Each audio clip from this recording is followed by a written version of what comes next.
আহ, মাদক, চেক এবং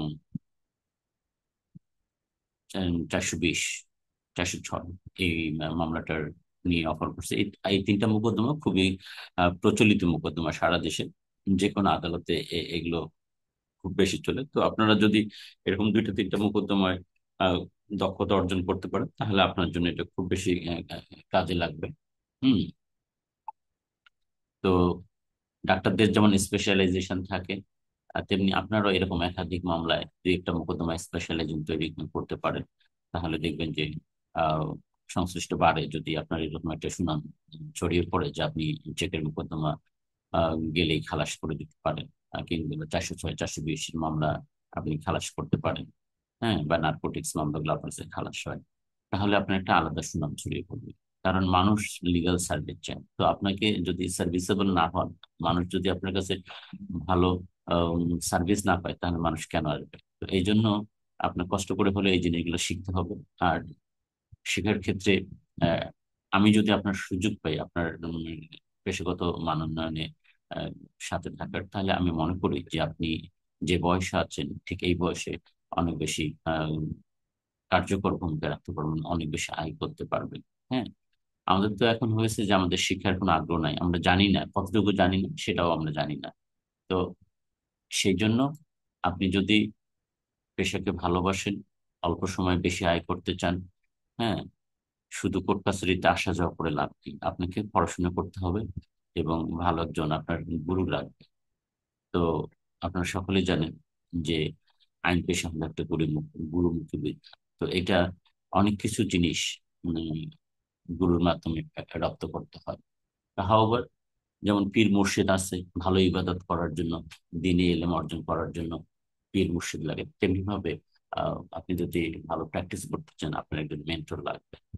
তা হাওয়ার আমরা যে তিনটা মামলার কথা বলেছি, আমরা আসলে এই তিনটা মোকদ্দমা পর্যায়ক্রমে করব, একটার পর একটা করব। প্রথমে আমরা উম, এই নার্কোটিক্সটা শেষ করব, এবং এটা 20টা, মানে 20 ঘন্টার 20টা ক্লাস হবে। 20 ঘন্টারই এটা একটা সিজন, এবং আমরা প্রতি আহ, শুক্রবার সকাল 10টা থেকে 12টা করবো এটা। আমরা যদি অন্যান্য কোর্স গুলো সাধারণত রাতে করি, তো এবার আমার ইউনিভার্সিটির মানে একটু চাপের কারণে আহ, এবং শুক্রবার সন্ধ্যা একটা কোর্স আছে আমাদের, এবং শনিবার করতে পারছি না কারণ সারাদিন ইউনিভার্সিটিতে 7-8 ঘন্টা ক্লাস নিতে হয়। দ্যাটস ওয়াই সন্ধ্যায় এসে আর ক্লাস করার সুযোগ হচ্ছে না। ফর দ্যাট আমরা শুক্রবার সকালবেলা একটা কোর্স অফার করেছি। তো আপনার যদি সময় সুযোগ থাকে শুক্রবার, তাহলে আপনারা এখানে বসতে পারেন। আমরা ধাপে ধাপে, মানে প্রথম 20 ঘন্টা হবে আমাদের নার্কোটিক্স, তার পরের 20 ঘন্টা হবে চেক, এবং তার পরের 20 ঘন্টা হবে 420, 406। কারণ এগুলো বাংলাদেশের প্রেক্ষাপটে খুবই প্রচলিত মামলা। আহ, এই জন্য এগুলো মামলা আপনাদের দক্ষতা অর্জন করতে হবে। হাওয়ার আমি প্রথম আজকে চেক, সরি, নার্কোটিক্স মামলাটার যেভাবে ডিজাইন করেছি আমি, এর আগেও আমরা 2-3 বার এই কোর্সটা করেছি। এটা হয়তো আমাদের সম্ভবত চতুর্থ সিজন হবে। এর আগে আমরা বেশ কয়েকবার করেছি। তো এটা আশা করি আপনাদের অনেক কাজে লাগবে। কারণ বাংলাদেশে তো প্রচুর মাদকের মোকদ্দমা আমরা দেখতে পাই। ওকে। তো এখন আহ, আমি সেই কোর্স প্ল্যানটা আপনাদের সঙ্গে শেয়ার করবো, যে আমরা যে জিনিসগুলো আমরা এই কোর্সে শেখার জন্য নির্ধারণ করেছি। প্রথমত আমরা প্রথম ওয়ার্কশপে 5-6টা আমরা টপিক নির্ধারণ করেছি। তার মধ্যে অন্যতম হলো যে আমরা মাদক দ্রব্য, কোন দ্রব্যগুলো মাদক দ্রব্য হিসেবে বিবেচিত হয় সেটা আমরা আলোচনা করব। অনেক সময় যাকে ইয়াবা, ফেন্সিডিল, গাঁজা এরকম পরিচিত কিছু মাদক দ্রব্য আমরা চিনি সকলে, সেটা নিয়ে হয়তো সমস্যা হয় না, কিন্তু কখনো কখনো এক্সাম্পল ইনজেকশন, ট্যাবলেটস, এগুলি নিয়ে একটু দ্বিধাদ্বন্দ্ব তৈরি হয়, আসলে সেগুলো মাদক কিনা। আপনার আসামিকে হয়তো এগুলার কানেকশনে ধরে নিয়ে আসা হয়েছে, আদৌ সেটা আমাদের মাদকদ্রব্য নিয়ন্ত্রণ আইন 2018 কাভার করে কিনা, সেটা আমাদের অ্যাজ এ লয়ার হিসেবে ভালো করে বুঝতে হবে। যদি আমরা না বুঝি, তাহলে ভালো লিগাল সার্ভিস আমরা দিতে পারবো না। এই জন্য আমরা একটা টপিক রেখেছি আপনাদের, কোনগুলো মাদক কিভাবে খুঁজে বের করবেন। যখন এফআইআরটা পাবেন, তখন তো আপনাকে বুঝতে হবে যে weather it is really narcotics or not. তখন আপনি ঠিক কোন জিনিসটা সহায়তা নিয়ে এটা মাদক কিনা সেটা ডিটেক্ট করবেন, সেটা আমরা শেখাই দেবো আপনাকে। তাহলে আপনি বুঝবেন যে এটা whether it is narcotics or not। যদি নার্কোটিক্স না হয় তাহলে আপনি ডিসচার্জ পিটিশন দিতে পারেন জামিন মুক্তির ক্ষেত্রে, সেটা আদালতকে বলতে পারেন। এই জন্য as a lawyer, as a criminal law practitioner, আপনাকে এই মাদক মামলা পরিচালনার ক্ষেত্রে প্রথমে মাদকটা চিনতে হবে আপনার, so that you can detect যে which one is narcotics or not. এই জন্য আমরা একটা টপিক রেখেছি যে কোন ধরনের দ্রব্য মাদক বলে বিবেচিত। দ্বিতীয় আমরা রেখেছি, আপনারা জানেন দুটা মাদকের আইন, 1990 সালের মাদকদ্রব্য নিয়ন্ত্রণ আইন এবং 2018 সালে থেকে প্রচলিত আছে, এবং উভয় আইনের মামলাগুলো এখনো বিচারাধীন আছে। তো অ্যাজ এ লয়ার হিসেবে আপনাকে দুইটা আইনে ভালো করে জানতে হবে, এবং এই দুইটা আইনের মধ্যে পার্থক্যগুলো কি, আগের সংজ্ঞার সঙ্গে বর্তমান সংজ্ঞার কোন জায়গায় পার্থক্য, মেজর পার্থক্যগুলো কোথায়। যে দুটা মানে যে জিনিসটা জানলে আপনি এই দুটোর মধ্যে পার্থক্য করতে পারবেন, যে এটা 90 সালের মাদকদ্রব্য নিয়ন্ত্রণ আইনে এটার ব্যাপারে কি বলা হয়েছিল বা নতুন আইনে কি বলা হয়েছে। তো এখানে একটা মেজর ডিফারেন্স আছে, আমি আপনাদের দেখাই দেবো যে 1990 সালের মাদকদ্রব্য নিয়ন্ত্রণ আইন 2018 সালের মাদকদ্রব্য আইনের মানে ঠিক কোন বেসিক মানে চেঞ্জেস গুলো আসছে সেই জিনিসটা নিয়ে আমরা আলোচনা করব। ওকে, আরেকটা জিনিস রেখেছি আমরা, সেটা হলো যে এই কখন মাদকদ্রব্যের দখল বা নিয়ন্ত্রণ অপরাধ হয়। আপনারা সকলে জানেন মাদকদ্রব্যের অপরাধ হলো দখল এবং নিয়ন্ত্রণ, আর অন্য কিছু না। অনেক সময় আইনজীবীরা বলে যে দখল, নিয়ন্ত্রণ এবং নলেজ, মানে পজিশন কন্ট্রোল নলেজ বলে, কিন্তু no, knowledge is not an offence under anywhere of the law. এই আইনের কোথাও নলেজকে অপরাধ হিসেবে গণ্য করা হয়নি বা সংজ্ঞায়িত করা হয়নি। বাট পজিশন এবং control is an offence of narcotics. তো নার্কোটিক্স অ্যাক্টের এই পজিশন এবং কন্ট্রোল, এটা ঠিক আপনি কিভাবে নির্ধারণ করবেন? দুটো আইনে পৃথক পৃথক কি জিনিস বলা আছে, নাকি একই জিনিস বলা আছে? এই পজিশন এবং কন্ট্রোল টা ভালো করে যদি আপনি বুঝেন, তাহলে আপনি খুব চমৎকার ভাবে জামিনী মুক্তির প্যাড যেমন মুভ করতে পারবেন, তেমনি ডিসচার্জ পিটিশন মুভ করতে পারবেন। আপনি ডিফেন্স নির্ধারণ করতে পারবেন অ্যাজ এ ডিফেন্স কাউন্সিল, এবং ক্রস এক্সামিন করতে পারবেন, বা চমৎকার একটা আর্গুমেন্টস তৈরি করতে পারবেন। তো এই যে দুইটা জিনিস অফেন্স মাদকদ্রব্যের, পজিশন এবং কন্ট্রোল। এই পজিশন বলতে কি বোঝায়, কন্ট্রোল বলতে কি বোঝায়, মানে জুরিসপ্রুডেন্সিয়াল ভিউটা কি, এটা আমরা খুব চমৎকার ভাবে জানবো, সো দ্যাট আপনাকে আমি এমন ভাবে এই জিনিসগুলো শেখাবো আপনি দুটোর মধ্যে চমৎকার ভাবে পার্থক্য করতে পারেন যে কোনটা পজিশন কোনটা কন্ট্রোল, এবং এর ফলে আপনার আসামিকে ইমপ্লিকেট করা আইনসম্মত হয়েছে কিনা রিয়ালি। এই জিনিসটা উল্লেখ করে আপনি জামিন মুক্তির দরখাস্ত অথবা ডিসচার্জ পিটিশন অথবা ডিফেন্স নির্ধারণ, এই বিষয়গুলো কিভাবে আপনি তুলে ধরবেন আদালত, সেই জিনিসটা আমরা আলোচনা করব। পাশাপাশি মাদকদ্রব্যের দখল নিয়ন্ত্রণ কখন অপরাধ বলে গণ্য হয় না সেই জিনিসটা দেব। এটি খুবই একটা চমৎকার জিনিস, যে যেটার ভিত্তিতে আপনি দাবি করতে পারবেন যে এটা আদৌ অফেন্স না। আসামিকে ধৃত করে আনা হয়েছে, আসামি যদিও consciously the accused possessed the narcotics, yet that it will not be offense in the eye of law। মাদকদ্রব্য নিয়ন্ত্রণে সেই জায়গাগুলো আপনাকে আমি চিনাই দেবো, যে under which situation or the which group of people if possess narcotics, it would not make him liable for illegal possession of the narcotics। So এই জিনিসগুলো আপনার খুব ভালো করে আহ, জানতে হবে। আহ, তখন আপনি খুব চমৎকার করে এই জিনিসগুলো আপনার জামিন মুক্তির অথবা ডিসচার্জ পিটিশন, কগনিজেন্স হিয়ারিং বলে, অথবা জেরার ক্ষেত্রে চমৎকার ভাবে ব্যবহার করতে পারবেন। এবং আমি অনেকেই দেখি যে এই লিগ্যাল প্রিভিলেজটা পাওয়ার তার সুযোগ আছে, কিন্তু তিনি তার মক্কেলকে এই সুযোগটা দিতে পারেন না, এই সুযোগটা দিতে পারেন না। এটা মানে ভেরি স্যাড যে বিজ্ঞ কৌশলী হতে জানেন না যেটা এখানে অফেন্সটা কনস্ট্যান্ট, মানে এইটার পজিশন এবং কন্ট্রোলকে আইনে অপরাধ হিসেবে গণ্য করা হয়নি, তা সত্ত্বেও হয়তো তিনি তার মক্কেলকে সুবিধাটা দিতে পারছেন না। তো এই একটা শিরোনামে আমি আলোচনা রেখেছি যে কখন মাদকদ্রব্যের পজিশন এবং নিয়ন্ত্রণ অপরাধ বলে গণ্য হবে না, সেই জিনিসটা আমি খুব চমৎকার ভাবে আপনাদেরকে আমি আহ, দেখাই দেব। ওকে,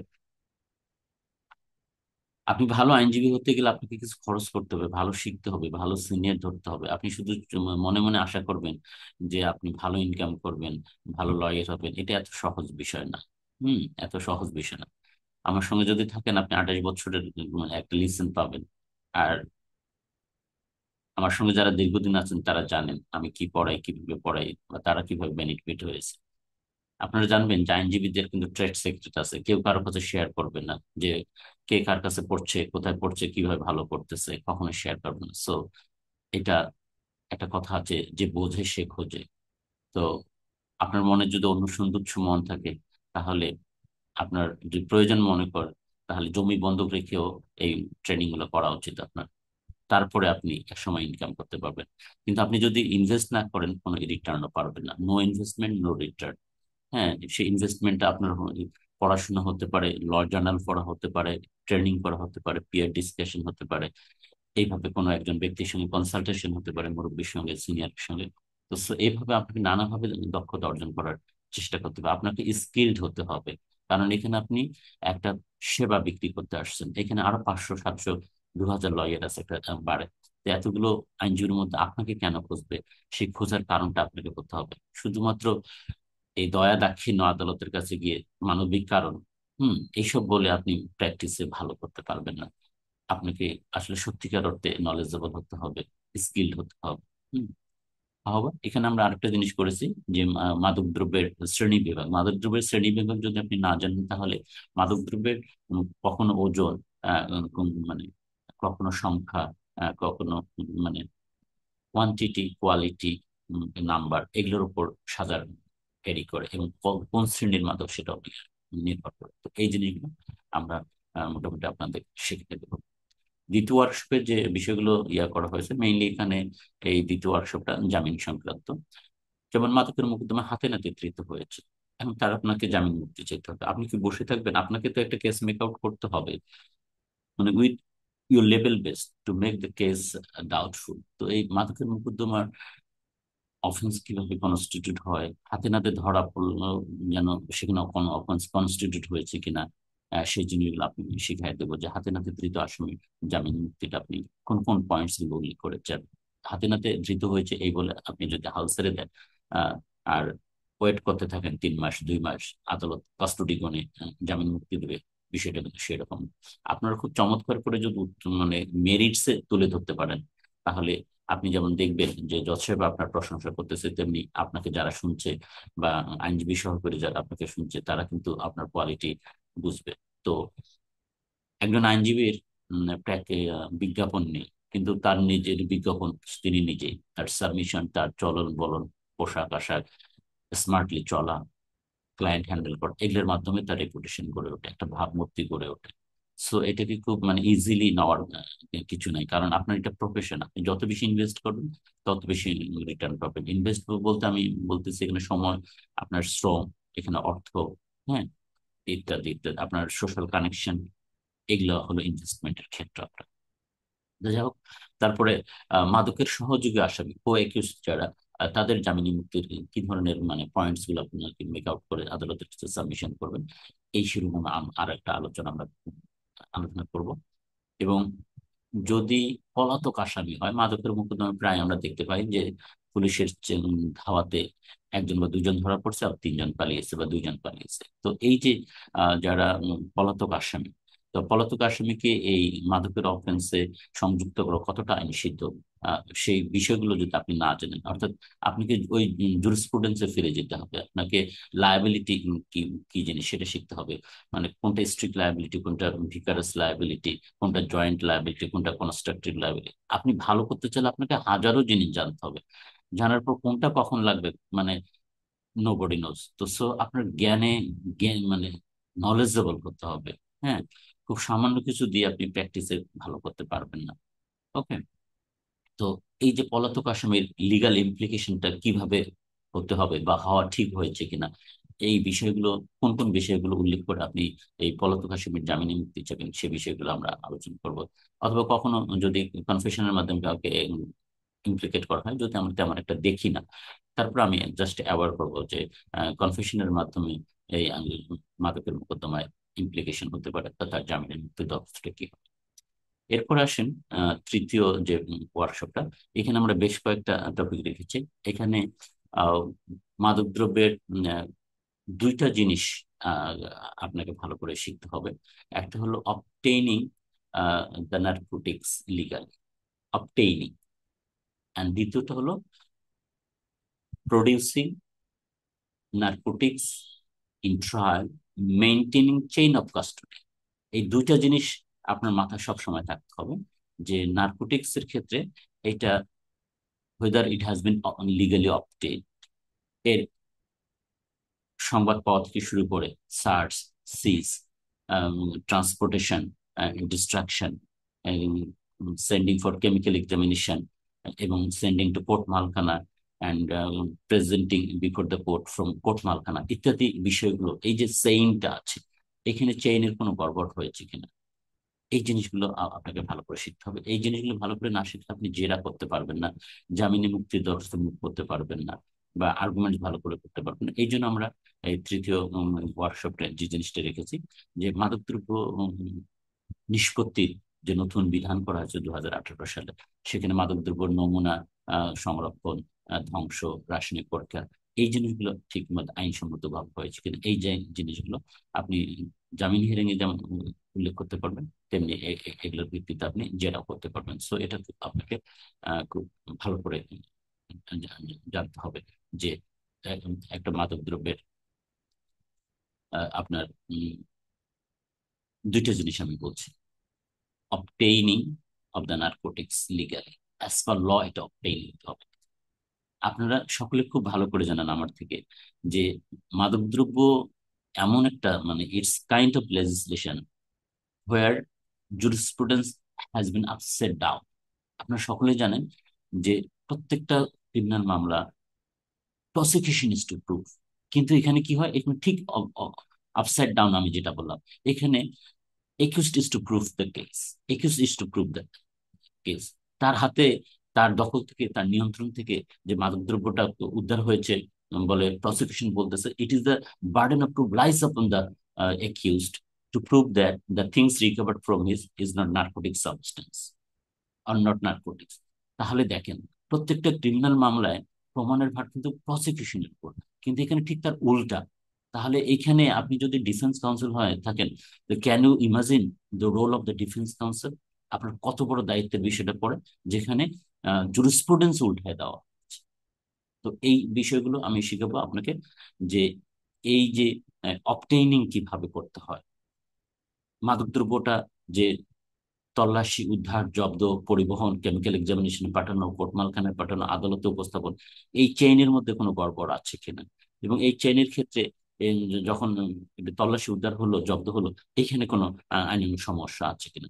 তো এই জন্য আপনি as a lawyer for the defence council of in a narcotics trial, আপনি কি এই অবটেইনিং অ্যান্ড প্রডিউসিং, এই দুইটা জিনিস খুব ভালো করে জানতে হবে। এখান থেকে আপনি আম, এই আসামিকে বের করে আনতে পারবেন, কারণ আপনি জানেন প্রমাণের ভার আসামির উপর। তো আসামির তো নিজের কোনো সাক্ষ্য নাই, সাবুত নাই, কেমিক্যাল এক্সামিনেশন নেই, কিছু নেই, বাট তাকে প্রমাণ করতে হবে। তো it is so so tough thing for the advocates. কিন্তু অ্যাকচুয়ালি অ্যাডভোকেট এটা সো লাইটলি নিয়েছে, তারা ধরে নিয়েছে যে আসামি মাদকের অফেন্সে ইমপ্লিকেট হয়েছে, এ তো আর জামিন পাবে না। ওই যে আমাদের জজ সাহেবরা তো ওই গুনে, গাজার গাছ গুনে গুনে দেয়, কাস্টডি দেয়, এখনো 3 মাস হয়নি, এখনো 2 মাস হয়নি। So funny. হাউবার, এই জিনিসগুলো যদি আপনার খুব চমৎকার ভাবে সব আইনজীবীরা আহ, আমার দেওয়া মানে তথ্য মতে, কারণ এই জিনিসগুলো এখনো মানে বলবো আনভেইলড, আমি বলবো মোস্ট অফ দা, আমরা এই 4-5 বছরে অনলাইনে যাদের শেখাচ্ছি, তারা নতুন ভাবে এগুলোতে অবদান রাখতেছে এবং আহ, ভালো করছে। তো এখানে আমরা এই যে নমুনাকরণ, নমুনার ধ্বংস, রাসায়নিক পরীক্ষা, এই ধরনের একটা টপিক রেখেছি। এরপরে আরেকটা টপিক রাখা হয়েছে এখানে, constitution of the offence of narcotics, narcotics এর অপরাধ সংগঠন। এটা কিভাবে একটা নার্কোটিক্স এর অপরাধ সংগঠন হবে? আপনারা জানেন সিআরপিসি 221 সাবসেকশন 5, সেখানে বলা হয়েছে আমরা যদি কোনো ব্যক্তিকে কোনো অপরাধে অভিযুক্ত করি, সেই অপরাধ সংগঠনের আইনানুগ সকল উপাদান চার্জে।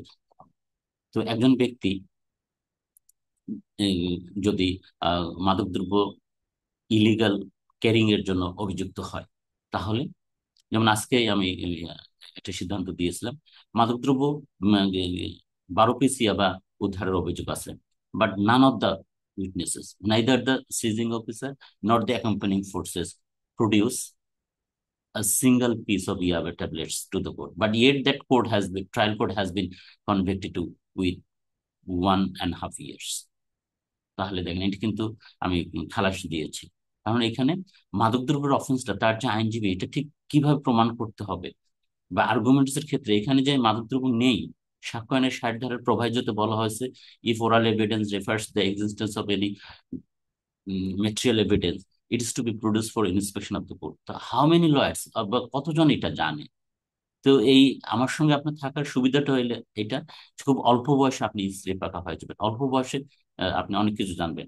কিন্তু দুর্ভাগ্য যে আইনজীবীদের এই কিছু অর্থ ব্যয় করার সামর্থ্য নেই, যেহেতু বেশিরভাগ মানে মক্কেল খুব গরিব মানুষ, ভালো টাকা পয়সা পায় না, এতে আইনজীবীরাও ভালো টাকা পয়সা না পাওয়ার কারণে তারাও ভালো পেমেন্ট না পাওয়ার কারণে তারা ইনভেস্ট করতে পারে না, মানে তারা একটা দারিদ্র্যের দুষ্ট চক্রের মধ্যে পড়ে যায়। অথচ কেউ যদি আপনারা আহ, একটু সাহস করে 2-4 লাখ টাকা খরচ করেন ইনিশিয়ালি, একটা ভালো ট্রেনিং নিতে পারেন আমার কাছে ফর ফিউ ইয়ার্স, তাহলে দেখবেন যে কোটি টাকা আপনি ইনকাম করতে পারবেন। কারণ এই জিনিসগুলো আপনি না পড়েই শুধুমাত্র আমার কাছে কি শুনে অ্যাওয়ার হয়ে যাবেন, এটা দিয়ে প্র্যাকটিস করতে পারবেন। কিন্তু দুর্ভাগ্য যে আমরা নো ইনভেস্টমেন্ট নো রিটার্ন, এমন ধারণা আছে। যেমন কালকে না পরশুদিনে আমি মানে একটা ফেসবুকে মন্তব্য দেখলাম আমার পোস্টে, যে কেস টু কেস ভেরি করে, উনি লিখছেন ফেনীর এক lawyer, case to case vary করেন। তো এখানে আবার শেখার কি আছে, কোন কেস কি ধরনের, সেখানে শেখার কিছু নেই। তো আমাদের আইনজীবী সমাজ এখন এই ধারণার থেকে বের হয়ে আসতে পারেনি। তাদের একটা ধারণা যে তাদের শেখাবে কে, এত বড় পণ্ডিত ব্যক্তি কে আছে এই সমাজে যে আইনজীবীদের শেখাবে। আর দ্বিতীয়টা হলো যে ট্রেনিং এর কোনো দরকার নেই। কিন্তু মার্শাল্লাহ যারা আমার সঙ্গে আছেন দীর্ঘ 5-7 বছর ধরে, অন্তত অনলাইনে যারা আছেন 2020 সালে, তারা নিজেরাই বুঝতে পারতেছেন যে আপনাদের পরিবর্তনটা কত ভাবে আসছে। হাউএভার এই as a criminal law practitioner হিসেবে যে কোনো অপরাধের ক্ষেত্রে আপনাকে বুঝতে হবে যে আপনার কগনিজেন্স, দ্যাট ইজ সরি মানে কনস্টিটিউশন অফ অফেন্স কিভাবে হয়। কনস্টিটিউশন যদি না বোঝেন, আপনি সারা জীবন প্র্যাকটিস করেন, 100 বছর করেন, আপনার প্র্যাকটিসে কখনো ধার আসবে না, হাই ডেফিনিশন আসবে না, আমি সুয়ার করে বলতে পারি। এই জন্য আপনাকে প্রত্যেকটা অফেন্সের কনস্টিটিউশনটা বুঝতে হবে। ওকে। আবার এখানে আমরা আরেকটা পয়েন্ট টপিক নির্ধারণ করছি যে অব্যাহতি পিটিশন আপনি কিভাবে মুভ করবেন, ড্রাফট করবেন, বা কোন কোন পয়েন্ট গুলো রেজ করবেন, আহ, সেটা আলোচনা করব। বা আপনি যদি কোয়াশমেন্টে যেতে চান বা রিভিশনে যেতে চান, তাহলে সেক্ষেত্রে কোন ধরনের পয়েন্টস গুলোকে আপনি দরখাস্তের কন্টেন্টস করতে পারেন। চতুর্থ ওয়ার্কশপে যেটা আমরা বলেছি সেটা হলো যে মাদকদ্রব্য মামলায় যে জব্দকৃত যানবাহন, গাড়ি বা বাইক ইত্যাদি থাকে, এগুলোর জিম্মার বিষয় আপনি কিভাবে নেবেন। আজকে আমি একটা রিভিশন ডিসপোজ করলাম। ম্যাজিস্ট্রেটের কাছে জিম্মা চেয়েছে ডাকাতি প্রস্তুতির মোকদ্দমায়, ম্যাজিস্ট্রেট সেটা 2022 সালে নামঞ্জুর করছে। উকিলরা দেখেন কতটুকু নেগলিজেন্ট হয়, 2022 সালে নামঞ্জুর হয়ে গেছে সেই দরখাস্ত, এবং দরখাস্ত নামঞ্জুর হওয়ার পর বাইরের সময় জাজমেন্ট হয়ে গেছে, জাজমেন্টে সেই গাড়ি বাজেয়াপ্তের নির্দেশ দেওয়া হয়েছে আদালত, সেইটার বিরুদ্ধে আজকে রিভিশন করছে আমার কাছে। তাহলে হাউ ফানি! এই যে আইনজীবী হবেন আপনাকে খুবই দায়িত্বশীল হতে হবে, হ্যাঁ, খুবই নলেজেবল হতে হবে, আদালতকে বুঝাতে হবে। আমি অনেকক্ষণ তাকে 506, 507, সরি 517 ইত্যাদি এই জিনিসগুলো ভালো করে বুঝালাম, এজলাসেই বুঝালাম। ওকে। তো এখনো মারাত্মক ঘাটতি, কিন্তু তাদের মধ্যে যে ঘাটতিটা আছে, হ্যাঁ, সেটাই কিন্তু তারা বুঝতে পারছে না। তো হাউবার তো এই জিম্মার দরখাস্ত আপনি কিভাবে ড্রাফট করবেন, এর কন্টেন্টস কি হবে, সেটা কিভাবে মুভ করবেন, এটা যদি নামঞ্জুর হয় তাহলে আপনার করণীয় কি হবে ইত্যাদি বিষয়ে মেইনলি চতুর্থ ওয়ার্কশপটা আমাদের শুধুমাত্র জিম্মা সংক্রান্ত। কারণ মাদক মোকদ্দমায় in connection with narcotics case প্রচুর মানে ভেহিকেলস, বাইক, হ্যাঁ, ট্রাক ইত্যাদি জব্দ হয়। তো এগুলোর আহ, জিম্মা পাওয়াটা বেশ আমি কষ্ট হয়, কষ্টসাধ্য। তো আপনি যদি ভালো সাবমিশন জানেন, প্রতিকার গুলো জানেন, আমি জানাই দিই আপনাকে, আপনি এগুলো পারবেন। ওকে। পঞ্চম ওয়ার্কশপে আমরা যেটা নির্ধারণ করেছি এখানে হলো মেইনলি এই যে আমরা বললাম একটু আগে মাদকের মোকদ্দমার প্রমাণের ভার রাষ্ট্রপক্ষের, আসামি পক্ষের উপর। তো এখানে বিচার পদ্ধতিটা কি আছে, এখানে মানে স্পেশাল রুলস অফ এভিডেন্স কি আছে, এগুলো আপনাকে জানতে হবে, কিন্তু বার্ডেন অফ প্রুফটা কার ওপর সেটা আপনাকে জানতে হবে। বা আপনি মাদকের মোকদ্দমা সবচেয়ে ইম্পর্টেন্ট এই পঞ্চম মর্শবের, যে কি কি ডিফেন্স আপনি নিতে পারবেন, কোন কোন ডিফেন্স গুলো নিতে পারবেন। এবং ডিফেন্স হলো আপনার মূল জিনিস না, on the basis of which the line length of cross examination will determine. তো এই ডিফেন্স কতগুলো ডিফেন্স হতে পারে। আমাদের দেশে প্রচলিত ভাবে আইনজীবীরা সাধারণত ডিফেন্স নেয়, আমার আসামিকে মিথ্যাভাবে মামলায় জড়ানো হয়েছে, তিনি নির্দোষ। এই দুইটা ছাড়া বাংলাদেশের বিচার ব্যবস্থা আর ডিফেন্স নেই। কিন্তু হাজারো ডিফেন্স আছে, এবং আপনি যদি আইন জানেন, আইনের ভিতর থেকে আপনি এই ডিফেন্স তৈরি করতে পারবেন। মানে আপনি অবাক হবেন, আমরা যে এই ডিফেন্স কি জিনিস, ডিফেন্সটা কিভাবে নিতে হয়, ডিফেন্সটা কোত্থেকে বের করতে হয়, আমরা ম্যাক্সিমাম মানুষ আমরা জা- জানি না। তো আমি এটা আপনাদের শিখিয়ে দেবো যে এই মাদকের মোকদ্দমায় আপনার কি মানে কিভাবে ডিফেন্স নিতে হয়, কতগুলো বিষয় আপনি ডিফেন্স নিতে পারেন। কারণ এই ডিফেন্স আপনাকে নির্ধারণ করবে যে আপনি কোন কোন বিষয়গুলোতে জেরা করবেন। প্রফেশনে যখন আসছেন, একটু কষ্ট করেন, পড়াশোনা করেন, এটা হেলাফেলা করার কিছু নেই। কেন করবেন? মানুষ কোটি কোটি টাকা ইনকাম করছে, এখানেও সুযোগ আছে যদি আপনি নলেজেবল হন। আপনি যখন অনেক ভালো করবেন, আপনি যখন অনেক ভালো লিগাল সার্ভিস দিতে পারেন, প্রতিকার দিতে পারেন মানুষকে, whenever মানে your customer will speak for you, only then your profession will be on গ্রোথটা কিন্তু এমনি এমনি আসবে না, unless and until the customer of you will speak for you. হ্যাঁ, কারণ আপনি তো বিজ্ঞাপন নাই যে আপনি রাস্তায় ধারে সাইনবোর্ড টাঙাবেন, মানে চায়ের দোকানে বিজ্ঞাপন দিবেন। আপনার বিজ্ঞাপন আপনি নিতে, সবচেয়ে বড় বিজ্ঞাপন হলো আপনার সাবমিশন, আপনার কন্ডাক্ট অফ দ্য কেস। এই জিনিসগুলো আপনাকে ভালো করে শিখতে হবে। ভালো শেখার কোনো আহ, বিকল্প নেই। হুম। হাউএভার, এরপরে আমরা যে জিনিসটা নির্ধারণ করেছি, সেটা হলো যে আত্মপক্ষ সমর্থন, আসামি আত্মপক্ষ সমর্থন। আমাদের দেশে 342 এই যে স্টেজটা, এখানে অনেক কিছু বলার আছে, জানার আছে, কিন্তু দুর্ভাগ্য যে এই স্টেজটা সো নেগলেক্টেড। আইনজীবীরা মানে একদম মানে করে না। একইভাবে চার্জ গঠনের দিন ম্যাক্সিমাম লয়ার এটাকে ছেড়ে দিয়ে চলে যায়। অথচ আপনি যদি লিগাল সার্ভিস দিতে চান আপনার মক্কেলকে, framing of charge at this stage, you can provide the client 80% of the legal services of the total. আপনি পুরো আইনগত যে সহায়তা দিবেন, তার 80% আপনি ফ্রেমিং অফ চার্জের দিকে দিতে পারবেন। এবং চার্জ সঠিকভাবে আহ, উম, ইয়া করা, মানে সঠিক চার্জে অভিযুক্ত করা এবং করতে আপনি সহায়তা করা বা শুনানি করা, আদালত যদি সঠিকভাবে চার্জ না করে সেটার ব্যাপারে আপনি এটা পদক্ষেপ নেওয়া, এটা সবচেয়ে বড় কাজ। কিন্তু দুর্ভাগ্যের বিষয়, আমাদের দেশে আইনজীবীরা ওই 2 পয়সা নেয়, ফি নেয়, আর 14টা মোকদ্দমার জন্য সে দৌড়াদৌড়ি করতে থাকে, মাঠ ছেড়ে দেয়। এক্ষেত্রে আমার পরামর্শ হলো, মামলা অল্প নেবেন, বেশি ফি নেবেন, ভালো লোক দেখে মামলা নেবেন, যেটা নেবেন ভালো মতো পরিশ্রম করে দিবেন, ভালো মতো সার্ভিস দিবেন, নো ডিলিটারি। হুম। এই জন্য আপনাকে 14টা মামলা নেওয়ার দরকার নেই, আপনি একটা নেবেন, একটা দিয়ে যেন আপনার কাজ হয়। 14টার পেছনে 5 তলা 3 তলা 2 তলা দৌড়াইতে দৌড়াইতে আপনার যান খারাপ, আপনি কোনোটা ভালো মতো সার্ভিস দিতে পারেন না। একদিকে মামলা ডাকলে আরেকদিকে আপনি উপস্থিত হতে পারেন না, যেতে যেতে সেটার মামলা শেষ। এই জন্য আপনাকে এত বেশি মামলা নেওয়ার দরকার নেই। নেওয়ার সময় আপনি চুজই হন, দেখেন আর্থিকভাবে সামর্থ্যবান আছে কিনা, ভালো টাকা পয়সা দিতে পারবে কিনা। কিন্তু আপনি যদি একটাও না ছাড়েন, সবগুলোকে নিতে চান, আর ভালো মতো সার্ভিস দিতে না পারেন, তাহলে আপনি পেশা ভালো করতে পারবেন। ওকে। হাউবার, ষষ্ঠ ওয়ার্কশপে আমরা যেটা করেছি, যেখানে জেরা কিভাবে করবেন, এটা মেইনলি জেরার একটা। এখানে মাদকের মোকদ্দমা কিভাবে আপনি জেরা করবেন, আপনি যেহেতু ট্রায়াল মাস্টার হতে চান, আপনি ট্রায়াল শিখছেন, তো আমরা এইটার উপর খুব বেশি জোর দেবো যে আপনাকে আমরা কিভাবে জেরা শেখাবো। জেরা শেখার প্র্যাকটিক্যালি কোনো বই নেই, বা কেউ ওইভাবে আম, এখনো লেখেনি, বা যেটা খুব মানসম্মত বই বাজারে পাওয়া যাবে, আমি জানি না কারো আছে কিনা। তো আপনাকে আমি মাদকের জেরাটা শিখাই দেবো। ওকে। এটা আপনার যে সিজিং অফিসার তাকে কিভাবে জেরা করবেন, যারা অ্যাকম্পানিং ফোর্স তাকে কিভাবে জেরা করবেন, জব্দ তালিকার সাথীদের কিভাবে জেরা করবেন, তদন্ত করে অফিসার কিভাবে সাজা করবেন, এবং এইখানে যদি বৈরী ঘোষিত হয়, এটা অবশ্য প্রসিকিউশনের জন্য, আপনি ডিফেন্স কাউন্সিল হলে লাগবে না, এই সাক্ষী কি কিভাবে মোকাবেলা করতে হয়, এই জিনিসগুলো আমি আপনাদের শিখাই। সপ্তম মর্শবে আমরা যেটা রাখছি, এটা মেইনলি যুক্তিতর্কের উপর। যুক্তিতর্ক একটা মাদক মোকদ্দমার অনেকখানি আপনাকে হেল্প করবে।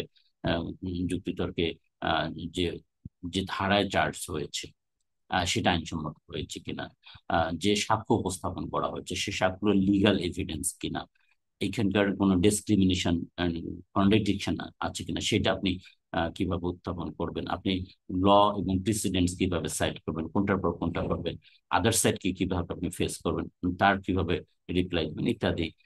আপনাকে শুধুমাত্র উম, যুক্তিতর্ক সংক্রান্ত, আর্গুমেন্ট সংক্রান্ত এই বিষয়ে এই টপিকে নির্ধারণ হচ্ছে।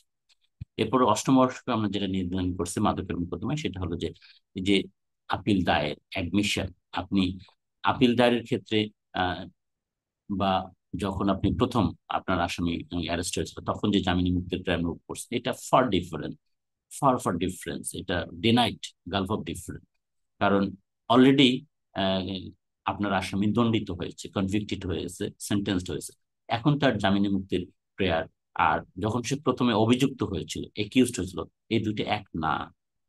আমাদের প্রায় 99% লয়ার এই জিনিসটা জানে না, বোঝেনি যে আহ, একজন ব্যক্তি যখন কনভিক্টেড হন এবং সেন্টেন্স হন তখন আপিল আপিল শুনানিতে তার জামিনে মুক্তির ক্রিয়াটা কি করতে হবে। তো এখানে আপনি আসামি যদি পলাতক থাকে তাহলে সেখানে কিভাবে আপনি সারেন্ডার করে আপিলের জন্য জামিন মুক্তি চাইবেন, বা আপিলে তার বক্তব্যগুলো কি হবে, বা দেশে যদি পলাতক থাকে তাহলে আপনাকে একটু রিমান্ডে নেওয়া, আবার যারা জবানবন্দি করা ইত্যাদি এই বিষয়গুলো এই অষ্টম বর্ষকে আমি শিখিয়ে দেবো। নবম বর্ষকে আহ, এখানে আপিলের মেমো গুলো আপনি মানে setting of grounds of appeal, এই জিনিসগুলো মেইনলি শেখানো হবে।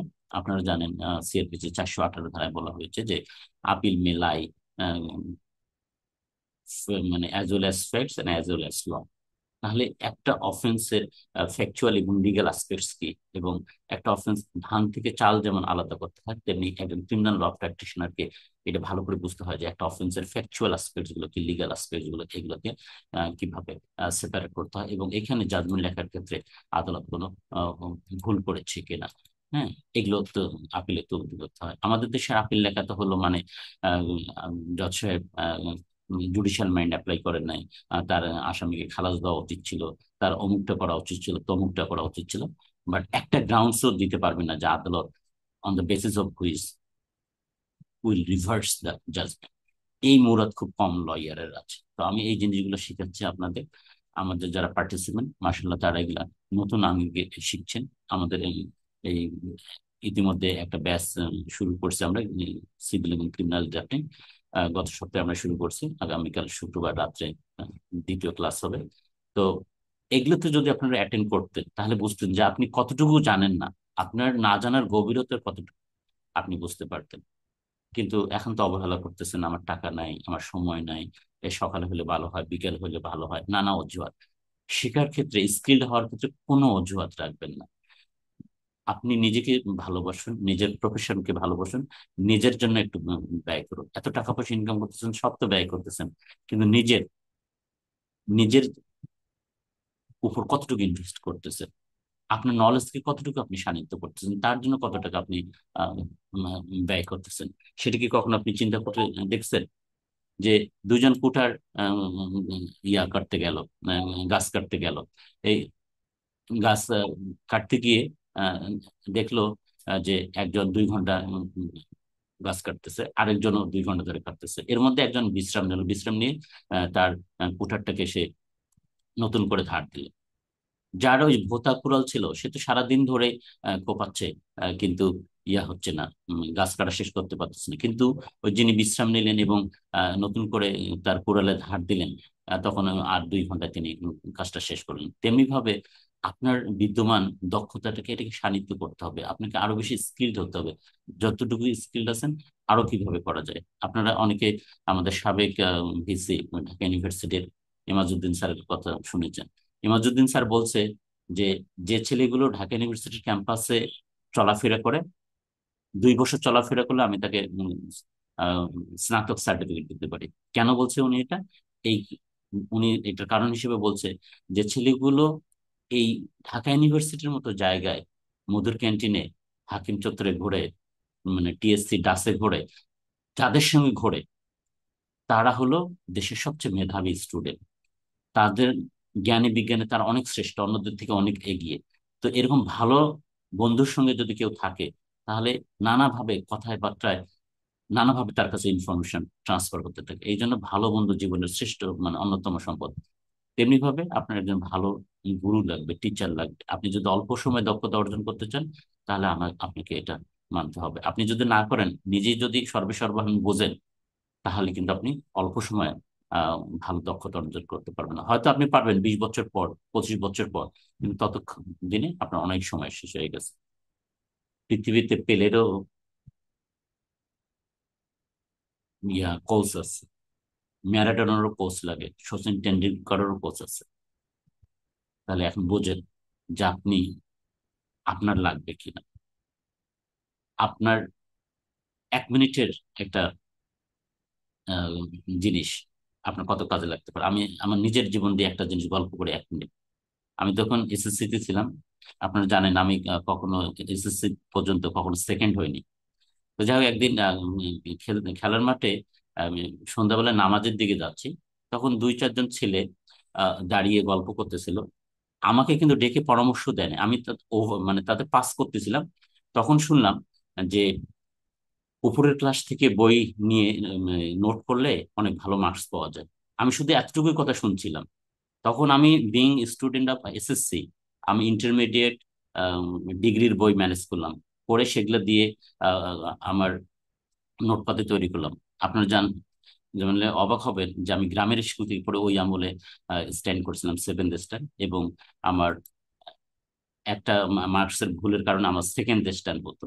হ্যাঁ। তো এইটাই হলো, আল্লাহ কোরআনে বলছে যে মূর্খরা কখনো উপদেশ নেয় না। হ্যাঁ। আপনাকে এই যে শুরুতে বলছিলাম যে বোঝে সে খোঁজে। তাহলে দেখেন, এতটুকু একটা পরামর্শ নেওয়ার কারণে আমি হয়তো সিম্পলি একটা ফার্স্ট ফার্স্ট ডিভিশন পেতাম, মানে আমার জীবনের একটা বিষয় শেয়ার করলাম, কখনো কারোর সঙ্গে শেয়ার করা হয়নি। আমি শুধু এতটুকু উপদেশ নিয়েছি।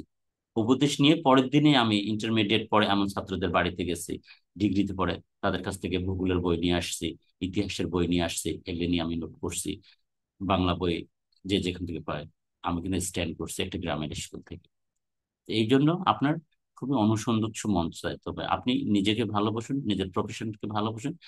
নিজের জন্য 10 টাকা ইনভেস্ট করুন, সকলের জন্য তো খরচ করছেন। আপনি নিজের প্রফেশনের জন্য, উন্নতির জন্য আপনি কয় টাকা খরচ করুন, সেটা একটু চিন্তা করে দেবেন। তো হাওয়ার নবম ওয়ার্কশপ শপে আমরা আপিলের মেমো তৈরি করার আমরা শিখব। এবং এখানে আমরা মাদকদ্রব্য অপরাধের ঘটনাগত দিক কি, আইনগত দিক কি, এখানে জাজমেন্টে ঘটনাগত এবং আইনগত দিকের কি ভুল ত্রুটি হয়েছে, এবং এখানে অ্যাপ্রিসিয়েশন অফ এভিডেন্স কি ভুল হয়েছে। যেমন এই যে একটু আগে যেটা বললাম যে আহ, আদালত, ট্রায়াল কোর্ট দণ্ড দিয়েছে, এই বিচারে এই 12 পিস ইয়াবা উপস্থাপিত হয়নি। অথচ এই 12 পিস ইয়াবাই মানে keeping position is an offence, এই অফেন্সের বিষয়টাই নাই, সেটা ছাড়াই আদালত দণ্ড দিয়েছে। তো এগুলো আপনাদের কে বুঝাবে? তা আপনি যদি ভালো করে বোঝেন, তাহলে এই জিনিসগুলো আপনি তুলে ধরতে পারবেন যে স্যার এখানে যেখানে যে জিনিসটাকে অফেন্স, যার দখলকে অফেন্স বলা হয়েছে, সেই জিনিসটা তো নাই। তো স্যার আপনি কি পুলিশের কথা শুনে বিচার করবেন? হ্যাঁ, উনি ইয়াবা পেয়েছিল, কই, what is the sample, what is the chemical examination? এগুলো বলার মতো আইনজীবী পাওয়া যাচ্ছে না, বলার মতো। অথচ মানে সারা দেশে গিজ গিজ করতেছে আইনজীবী, কোয়ালিটি নেই। এত আইনজীবী দেখে ভয় পাওয়ার আপনার কিছু নেই। আপনি আপনার জায়গাটা করতে পারবেন যদি আপনি সঠিক কাজটা করেন। আপনি নিজের উপর ইনভেস্ট করতে পারেন। ওকে। 10ম ওয়ার্কশপে আমরা যেটা করছি, এই আপিল শুনানি বা শিশুর মাদক সংক্রান্ত অপরাধে যদি ইমপ্লিকেট হয়, তাহলে শিশু মামলাটা কিভাবে হ্যান্ডেল করবেন, অথবা মোবাইল কোর্ট যদি মাদকের জন্য কাউকে উপস্থিত মানে দণ্ডিত করে, সেটা আপনি কিভাবে মানে ফেস করবেন, আহ, বা আপিল শুনানিতে মানে টুকটাক নাইসিটিস, এগুলো নিয়ে আমাদের 10ম ওয়ার্কশপটা এইভাবে মেইনলি আমরা করেছি। তো আপনারা যদি ইন্টারেস্টেড হন, তাহলে উম, এখন প্রশ্ন করতে পারেন। আপনাদের যদি আরো কোনো ইয়া থাকে, আমরা আগামীকাল থেকে শুরু করার কথা ছিল, যেহেতু আগামীকাল হলো 24 অক্টোবর। 24 অক্টোবর থেকে আমাদের শুরু করা হচ্ছে, 24 অক্টোবর 2025। আমরা শুরু করতে পারছি না, কারণ অনেক আইনজীবী অনুরোধ করেছেন, যারা হাইকোর্ট পারমিশন দেবেন। আগামীকাল হাইকোর্ট পারমিশন পরীক্ষা আছে, এই জন্য আর আগামীকাল ক্লাসটা হবে না। আপনাদের জন্য সময় থাকলো সামনের শুক্রবার 10টা থেকে 11টা পর্যন্ত করবো ইনশাল্লাহ। আপনারা যাদের আগ্রহ আছে তারা আমাদের সঙ্গে যোগাযোগ করতে পারেন। আর আপনার যদি এখন কোনো প্রশ্ন থাকে আমাদের কোর্স বিষয়ে, তাহলে প্রশ্ন করতে পারেন। আমি এখন আপনাদের লাইন ওপেন করে দিলাম। Please let me no your thoughts. আপনি রেজ ইউর হ্যান্ড যদি কারো কিছু জানার থাকে, কথা বলতে পারেন। আর যদি জানার না থাকে তাহলে আমরা আমাদের আলোচনা এখানে শেষ করব।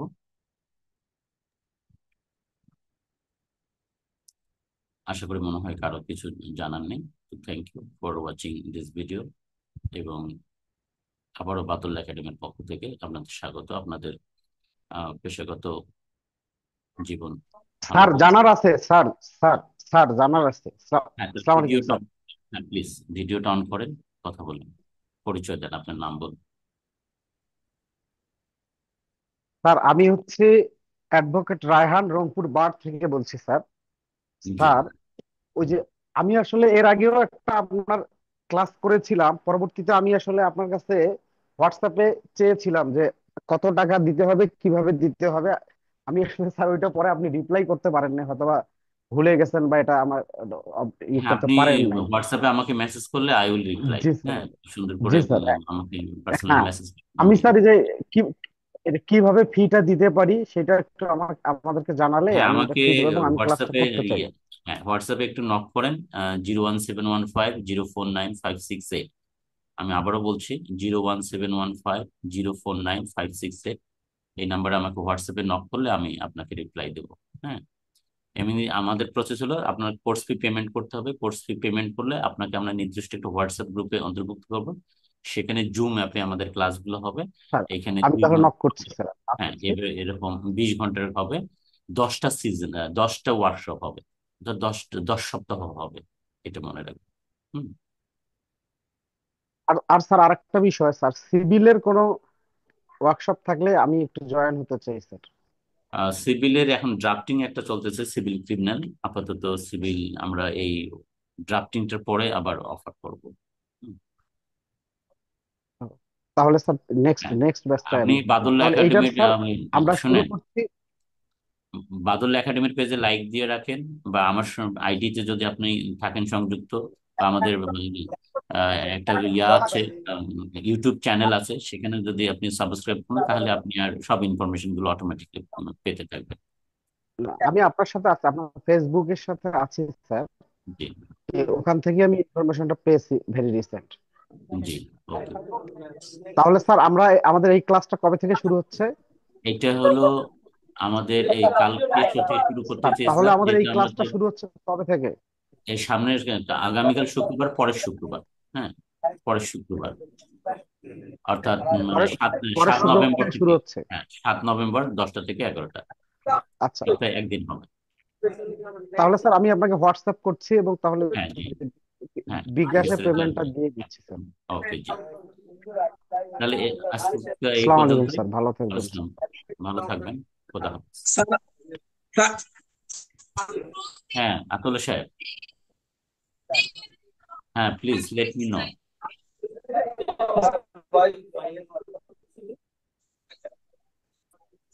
আতুল্লাহ সাহেব বলেন, কিছু বলতে জি চান? স্যার, আসসালামু আলাইকুম হ্যাঁ, স্যার। প্লিজ। অন্য বিষয়ে ওয়ালাইকুম একটু একটু কথা। স্যার আসসালাম। স্যার স্যার আমি একটু বলতে চাচ্ছিলাম যে স্যার আপনার একটা ফেসবুকে স্ট্যাটাস দেখলাম স্যার। তো আমি এটাকে স্যার আপনার আপনার প্রতি আহ, অত্যন্ত শ্রদ্ধাশীল থেকেই বলছি। জি। আপনি যে স্ট্যাটাসটা দিলেন স্যার, আপনি তো ব্যর্থ না স্যার। হুম। আপনি জি। স্যার লিখছেন স্যার আপনার ব্যর্থতা, আপনি কি চাইছেন, কিভাবে করতে চাইছেন, পারেন নাই। জি। হ্যাঁ। আমাদের দেশে স্যার আহ, হাজারো রকমের লিমিটেশন আমাদের মধ্যে আছে, আমাদের বাধা আছে। জি। সেগুলোর মধ্যে হয়তো কয়েকটা বাধা আপনি উতরাইতে পারেন নাই জি। বিভিন্ন আমাদের সিস্টেমের কারণে। আমাদের এটাকে আমি সিস্টেম বলবো না, এটা যদি আমি বলি তথাকথিত সিস্টেমের কারণে জি। আমাদের দেশে এটা হয় না sir. Proper man proper place, hmm. এটা হয় না স্যার। যদি হয়তো আমাদের দেশ অনেক সম্ভাবনাময় দেশ স্যার। হুম। অনেক দেশে আহ, আমরা আমরা যত সহজে একটা টমেটো পাই, জাপানের ওরা স্যার এত সহজে একটা টমেটো পায় না। এক্স্যাক্টলি। আমরা যত কম টাকায় ধান উৎপাদন করতে পারি, জাপানের ওরা অত অত কম টাকায় উৎপাদন করতে পারে না। আমরা জি যে কাঁচা মরিচ ফসলে রোপণ করে দিয়ে আসি, আমরা যত অল্প পরিশ্রমে অল্প টাকা খরচে উৎপাদন কষ্টে আমরা সেই কাঁচামরিচটা পাই, এটা জাপানে হয় না স্যার। জি এদের প্রচুর পরিশ্রম করতে হয়, টেকনোলজি খাটাইতে হয়, তারপরে তারা এগুলো পায়। তো সেদিক বিবেচনায় আমি স্যার অত বুদ্ধা না, কিন্তু আমার মনে হয় স্যার আমরা শুধুমাত্র প্রপার ম্যান প্রপার প্লেস না হওয়ার কারণে আমরা এখনো পিছিয়ে আছি। আমাদের চাইতে অনেক আগায় গেছে মালয়েশিয়া, যারা নাকি জি আমাদের সমসাময়িক দেশ এবং সমসাময়িক সম্ভাবনাময় দেশ। তো স্যার এটার জন্য স্যার আপনি এরকম হতাশ হওয়ার কোনো কারণ নাই। আপনি হুম যেভাবে আমাদেরকে গাইডলাইন দিচ্ছেন, যেভাবে আমাদেরকে প্রশিক্ষণ দিচ্ছেন, আমি বরাবরই বলি স্যার, আপনি মানুষ বেঁচে থাকে স্যার কর্মে। আপনি হুম হয়তো এখন একটা ফিগার, আপনি হয়তো 80 বছর বাঁচবেন স্যার, আপনি হয়তো 70 বছর বাঁচবেন, 90 বছর, 100 150 বছর বাঁচবেন। আমাদের দেশের প্রেক্ষাপটে এর বেশি না, হুম কিন্তু এটা একটা সংখ্যা মাত্র। এটার মধ্যে তো আপনার দেহটা বাঁচলো, কিন্তু প্রকৃত বাঁচা যদি আমরা বলি, সেটা স্যার কর্মের মধ্যে মানুষ বাঁচে। যেমন স্যার হুম আমাদের পূর্বজন যারা, বিখ্যাত মনীষী মানুষ যারা, যাদেরকে আমরা এখনো মনে করি স্মরণ করি, তাদের কর্মের কারণে তাদেরকে স্মরণ করি, কারো জি দেহের কারণে না, সৌন্দর্যের কারণে না, যে অমুকে সুন্দর ছিল, এই ছিল সেই ছিল। তো জি আপনি যেটা করতেছেন স্যার, সারা বাংলাদেশে যদিও সংখ্যা কম, কিন্তু আপনি শুরু করতেছেন, আপনি করছেন। প্রায় প্রতিটি বাড়ি দুই একজন পাওয়া যাবে আলিয়া মেদের স্টুডেন্ট, কমপক্ষে। জি কিন্তু যেগুলো ভালো বার, যেগুলো বড় বার, ঢাকা, চট্টগ্রাম, কুমিল্লা, রাজশাহী, সিলেট, এইসব জায়গায় যেগুলো, সেখানে আপনার একাধিক স্টুডেন্টরা ফাইট করতেছে তাদের কর্মের মাধ্যমে। আপনি যেটা শুরু করছেন, হ্যাঁ, আপনার বড় প্ল্যাটফর্ম হইতো যদি বার কাউন্সিল সেটাকে গ্রহণ করতো, যদি রাইট সেটা জাতিতে করতেন, সেটা আরো অনেক বড় প্ল্যাটফর্ম হইতো, আরো তাড়াতাড়ি হইতো, সংখ্যা আরো বাড়তো। ন্যাশনাল। কিন্তু আপনারটা হচ্ছে না স্যার, বিষয়টা এমন না। আপনারটা হচ্ছে স্যার, আপনারটা হচ্ছে স্যার, এবং ইনশাল্লাহ আপনি সঠিক রাস্তায় আছেন। আহ হ্যাঁ, আপনি যতটুকু চাচ্ছেন ততটুকু হয়তো পাচ্ছেন না। ওই যে আমি বললাম sir, proper man proper place না হওয়ার কারণে, কথিত সিস্টেমের কারণে হয়তো আপনি সেটা পান নাই। কিন্তু আপনার হতাশ হওয়ার কোনো কারণ নাই স্যার। জি আপনার ওই কাঙ্ক্ষিত লক্ষ্য আহ, বিন্দু বিন্দু করে, আস্তে আস্তে করে সেটা হচ্ছে স্যার। আপনি জি যেটা বলতেছেন, আপনি যেটা জি বলছেন, আপনি যেটা করতে চাচ্ছেন, আপনি এই হুম কথাগুলো হুম বলছেন, এই কথাগুলো, আপনার কথাগুলো আমরা প্রতিফলিত করতেছি, প্রতিধ্বনিত হচ্ছে স্যার, প্রতিটা হুম বাড়ি হচ্ছে। হুম হুম তো স্যার আপনি এরকম হতাশ হবেন না। যদি হতাশ হন স্যার, তাহলে আমরা বঞ্চিত হব। আপনার বঞ্চিত হওয়ার কিছু নাই স্যার, জি কিন্তু জি আমরা বঞ্চিত হব। আর আপনি বঞ্চিত হবেন যেখানে, সেটা ওই যে আমি বললাম স্যার, কর্মের মাধ্যমে। আমরা যদি স্যার সারা বাংলাদেশে এখন 200 300 400 অ্যাডভোকেট আপনার কথা স্মরণ করি, তখন হুম, হয়তো আহ, আরো হয়তো আরো বেশি হইতো। কিন্তু আপনি হতাশ হয়ে গেলে সেটা সংখ্যা আরো কমে যাবে, আমরা হয়তো বঞ্চিত হব। তো জি স্যার আপনি, আমি ওকে স্বনির্বন্ধ অনুরোধ থাকবে স্যার, আপনি আপনি হতাশ হবেন না। হতাশ হলে আমরা বঞ্চিত হব, কারণ আপনার কর্মটা থেকে আপনি বিচ্যুত হয়ে যাবেন স্যার। ওকে, এটাই থ্যাংক ইউ। বলার জন্য স্যার আমি হ্যাঁ এখন জি জি স্যার, জি স্যার, আসসালামু আলাইকুম হ্যাঁ স্যার। জি বুঝলাম। হ্যাঁ, আসলাম সাহেব, আপনার হাত দেখা যাচ্ছে, প্লিজ। আসসালামু আলাইকুম স্যার। বলছিলাম। জি স্যার আসলে আমি বেশি কিছু বলবো না স্যার, কোর্স নিয়েই বলবো। আসলে জি আপনি যে প্রদীপটা জ্বালাচ্ছেন স্যার, আমি এইটুকুই বলবো স্যার, আপনার এই প্রদীপ নিভবে না স্যার। আর পাশাপাশি আমি একটা কথাই বলবো স্যার, ওই বিটিভিতে একটা অ্যাডভাইস দেখতাম স্যার, সেখানে বলতো যে পথ দেখায় সে সবার সামনে বাংলাদেশ মেলামাইন স্যার। তো জি actual তো কেউ কেউ পথ দেখালো না স্যার। যেহেতু হ্যাঁ আপনি পথ দেখাচ্ছেন স্যার আমাদের, আমি বিশ্বাস করি স্যার আপনি এই যে সেই সবার সামনে আছেন, সারা জীবনই থাকবেন স্যার। আমরা আপনার মানে সারথি হিসাবে সেই পথটা অবশ্যই প্রশস্ত করব। এবং ওকে, ইনশাআল্লাহ আল্লাহ এইটুকুই কবুল করুন। সব বারে, যে বারে আপনার একটা ছাত্র আছে স্যার, সেবারে অন্তত আলী আহমদ স্যারের গুণগান চলতেইছে স্যার। কেউ না কেউ জি ঈর্ষান্বিত হয়ে বলতেছে এই ছেলেটা, এই নবীন ছেলে এই কথাটা পালো কই, জি জি। হুম। আইনের এই এই জায়গাটা পেলো কই। তো হ্যাঁ, তখন বিশ্লেষণের আলটিমেটলি ব্যাখ্যাটা। হুম, আপনার কথা। জি So, আমি মনে করি স্যার, দয়া করে আপনি অন্তত আমাদের ওই আতাউল্লাহ স্যারের কথাই আমি বারবার মনে করে দেবো স্যার, আমাদের বঞ্চিত করবেন না স্যার, দয়া করে। আপনি না, যতটুকু ইনশাআল্লাহ সম্ভব আপনার। স্যার মূল্যবান সময় হুম। আমাদেরকে একটু দিবেন স্যার। এটাই স্যার। সালামু আলাইকুম okay sir. Thank you. Sir এক মিনিট একটা কথা বলা হয় নাই স্যার। জি আজকের একটা অভিজ্ঞতা স্যার আপনার সাথে শেয়ার করি। এই যে আপনাকে জি। বললাম স্যার যে আপনি হ্যাঁ বেঁচে থাকবেন কর্মে। যেমন স্যার আজকে আমার একটা মামলায় স্যার ওই যে আহ, সহকারী রেকর্ড কিপার আসছে আহ, দলিলের বালাম নিয়ে। জি তো উনি আসছে, উনি সাক্ষী দিবে। তো বাদীপক্ষ নাই স্যার, জি। বাদীপক্ষ লয়ার নাই। মানে লয়ার নাই এই কারণে স্যার আমি দলিলটা চ্যালেঞ্জ করছি যে এইরকম দলিলের অস্তিত্ব নাই। চ্যালেঞ্জ করে আমি বালামটা কল ফর দিছি। তো এটা ওই বাদীপক্ষের লয়ার সাহেব উনি যখন আসছে, আমি কোর্টে যাওয়ার আগেই এই বালাম নিয়ে যখন আসছে, বালামে দেখছে ওনার দলিলের সাথে মিল নাই। উনি যে হুম দলিল দাখিল করছে এই হুম। দলিলের সাথে আহ, বালামে এখন যেই দলিল আসছে এটার সাথে এটা মিলে না। তো জি উনি থাইকা বা জেরা কইরা বা না কইরা ওটা কি বলবে, এই কারণে উনি চলে গেছে স্যার। বাদীপক্ষের উকিল সাহেব নাই। তো জজ সাহেব বাদীপক্ষের উকিল সাহেবরা খুঁজতেছে যে জি। জবানবন্দি করাবে কে, উনি কোন পক্ষের। তাই আমি জি। বললাম স্যার জবানবন্দি কে করাবে কেন স্যার, হ্যাঁ উনি তো স্যার কোনো কয় আপনি কল ফর দিচ্ছেন। আমি বললাম জি স্যার আমি কল ফর দিছি। কয় তাহলে জবানবন্দি করান। আমি কি কেন স্যার, আমি কি জবানবন্দি করাবো ওনারে, হুম। উনি তো স্যার আমার কোনো সাক্ষী না। আমার এক্স্যাক্টলি। তো জেরা করা লাগতে পারে, আমি জবানবন্দি করবো কেন স্যার। হ্যাঁ আমি, উনি যদি এমন কোন তথ্য দেয় যে আমি যে কারণে বালাম তলব করছি, আমার তো ওনাকে জেরা করতে হবে স্যার। হ্যাঁ। তা আমি কেন স্যার ওনার জবানবন্দি করাবো। কই তাহলে কে, উনি বাদী পক্ষে করাইতে হবে কেন, উনি বিবাদী পক্ষে করাইতে হবে কেন। বিবাদী পক্ষে যদি সে ধরেন স্যার কোন মামলায় 3 সেট 4 সেট 5 সেট থাকে, তো কে করাবে ওনাকে জবানবন্দি, কেন করাইতে হবে, উনি কি কোনো পক্ষের সাক্ষী, উনি কি না। বাদী পক্ষের সাক্ষী মানিত সাক্ষী, জি বিবাদী পক্ষের মানিত সাক্ষী স্যার। কয় আপনি কি বলতেছেন, এটা তো এতদিন তো এইভাবেই করতাম। আমি হুম। বলি, ঠিক আছে স্যার, এতদিন কিভাবে করতেন কিভাবে হইতো জি। সেই ব্যাপারে আমি ডিবেট করবো না স্যার। কিন্তু হ্যাঁ। আমি আজকে যে প্রশ্নটা এরাইজ হয়েছে স্যার, এই প্রশ্নটা সমাধান করি স্যার।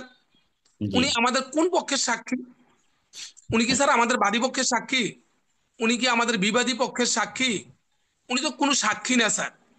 হুম আদালতেরও মানে ডাকা সাক্ষী না। উনি তো কোনো পক্ষের সাক্ষী না। উনি একটা হুম। তথ্যের ভিত্তিতে বিজ্ঞ হুম। আদালতে তথ্য দিতে আসছেন। উনি উনার তথ্য দিবেন, ডগে দাঁড়াবেন, উনি জবানবন্দি দিবে উনি কি নিয়ে আসছে, কেন আসছে, ওনার রাইট কাছে কি রাইট। তথ্য আছে, সেই তথ্যগুলি উনি দিবে। লার্নেড কোর্ট সেটা রেকর্ড করবেন। কোনো পক্ষের যদি প্রয়োজন হয় তিনি জেরা করবেন। এক্স্যাক্টলি। এরপরে স্যার ওই বিষয়গুলো বললাম যে কিভাবে জি। হবে এটা। হ্যাঁ এরপরে উনি একমত হইলেন যে হ্যাঁ আপনি তো সঠিকই বলছেন, ঠিক আছে আপনি আসেন, ডগে উঠেন, বলেন কেন আসছেন কি লেনদেন। এইভাবে হইলো স্যার। পরে আমি জি যে জন্য আসছি আমার তো আর জেরার দরকার নাই। উনি জি। সব যে বক্তব্য যা দিল, আমার কথা যা আমি জেরা করে নিব তা সেটাই উনি বলবো। নিজেই বললেন। জি। তা আমি বললাম স্যার আমি যে জন্য দিছিলাম স্যার আমার জেরা লাগবে না স্যার। হুম। হ্যাঁ আপনি তো কল ফর দিয়েছেন, আমি কি জি স্যার। আপনি জেরা করবেন, আমি বলছিলাম আমার জেরা লাগবে না স্যার। মানে তো এই যে একটা পরিবর্তন স্যার, এই যে জি একটা প্রতিষ্ঠিত পরিবর্তন, তো এটা তো স্যার আপনার কারণে আপনার কাছ থেকে শিখা। এখন এখন এবং এই আদালতকে যে আমি এটা লাউডলি এবং কনফিডেন্টের সহিত আমি হ্যাঁ। সেটা বলতে পারি, এটা স্যার আপনার কাছ থেকে শিখা। না হলে জি। তো আমি এটা পারতাম না। তো হুম। এভাবেই তো বেঁচে থাকবেন স্যার আপনি। এটা হচ্ছে না, হচ্ছে স্যার, অবশ্যই হচ্ছে স্যার, আপনি হতাশ ওকে। হবেন না স্যার। হ্যাঁ, জি আপনারা এগিয়ে যান আসসালাম। এই প্রত্যাশা করি। হ্যাঁ, যে আমাদের শেখানো জিনিস কাজে লাগছে আর কি। হুম। জি। Thank you. তো আবারও স্যার সকলকে ধন্যবাদ জানাচ্ছি। ধন্যবাদ জানিয়ে আজকের মতো শেষ করছি। খোদা হাফেজ। আসসালামু আলাইকুম এভরিবডি।